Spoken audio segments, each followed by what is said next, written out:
Fala pessoal, tudo bem com vocês? Bom, hoje a gente vai fazer uma rápida revisão para a prova que vocês vão fazer aí, tá bom? Então, vem comigo galera, olha só.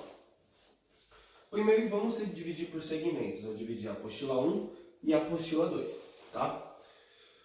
O primeiro tópico que a gente estudou na apostila 1 era o tema velocidade, né?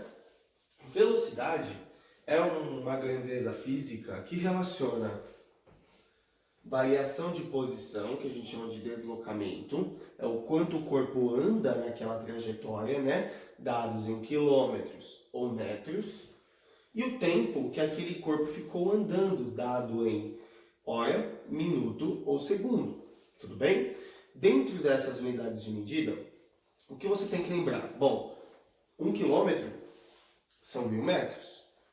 1 hora são 60 minutos e 1 minuto 60 segundos, tá legal? Então, velocidade é uma grandeza física que relaciona duas unidades, ó. Deslocamento por tempo pode ser dado em metros por segundo ou quilômetro por hora, tá legal? Agora, outra grandeza física, a aceleração, também vista na apostila 1. A aceleração, galera, é um fator, é uma grandeza que muda o valor da velocidade. Então veja, se o corpo possuir aceleração, a gente tem que lembrar que a velocidade muda. Ela tinha um valor, depois vai ter outro valor. Assim como num carro, o pedal que você pisa para que o seu carro ande é o acelerador. Então, pisando no acelerador, o seu carro que estava parado com velocidade zero ganha velocidade. Tudo bem?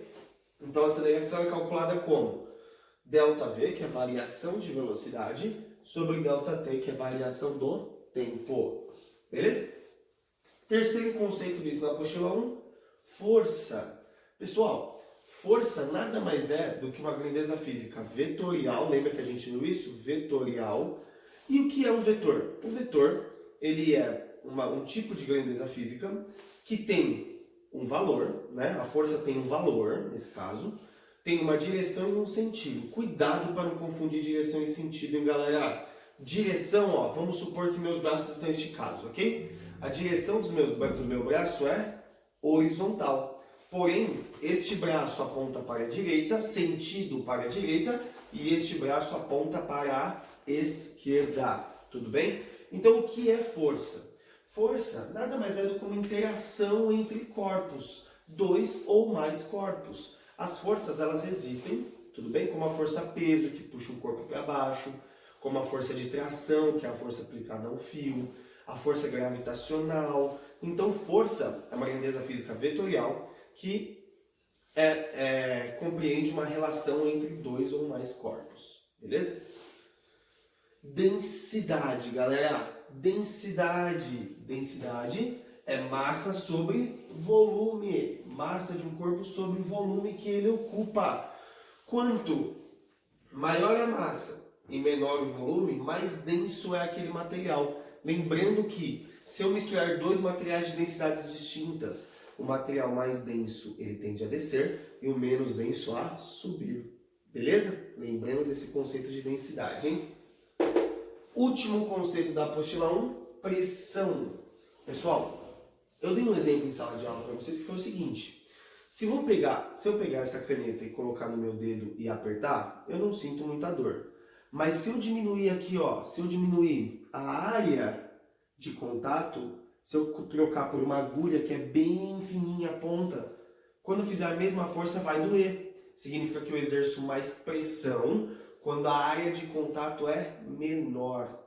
Tudo bem? Ó, pressão é força aplicada sobre área, newtons por metro quadrado. Então, se eu diminuo a área de aplicação desta força, a minha pressão aumenta muito.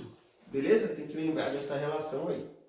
Agora, na apostila 2, vimos os conceitos de movimento e o recheio do bolo aí as três leis aqui, ó. As três leis de Newton são as leis que regem o movimento do que a gente chama de mecânica clássica, tá bom? A gente vem estudando isso ao longo desse tempo aí dentro da apostila 2. Então, o que vimos de leis de Newton? As três leis.